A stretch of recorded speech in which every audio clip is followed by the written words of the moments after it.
YouTube પર ઉપેન્દ્રભાઈ એવું કહે છે હા કે એમના પાડોશી જે છે ને એ એમને કે બહુ હેરાન કરે છે, ખીજવે છે, તો એમની મેથી મારવા શું કરવાનું?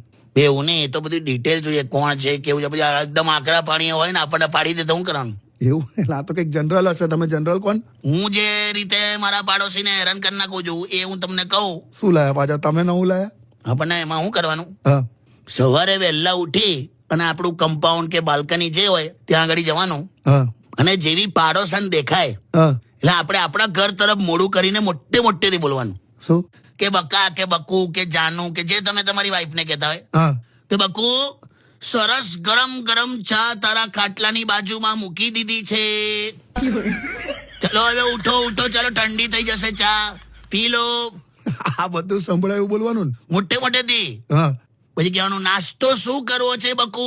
બટાકા પૂવા બનાવું, ઉપમા બનાવું, કે પછી બ્રેડ બટર ચાલશે, કે પછી બહાર બજારમાં જઈને સમોસા લેતો આવું? તું કે આપણે કરીએ.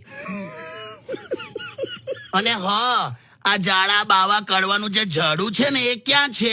લાઈને મસ્ત સાફ કરી દઉં.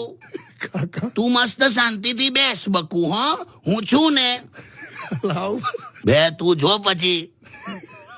અને આવું છે ને ઇન્સ્ટોલમેન્ટમાં આખો દિવસ ચલાવવાનું આવું. અને પેલાની તો જે પછી મેથી મરાય ને યાર, આ તમે ખરા માણસ છો યાર. ફૂલ ગેરંટી લા.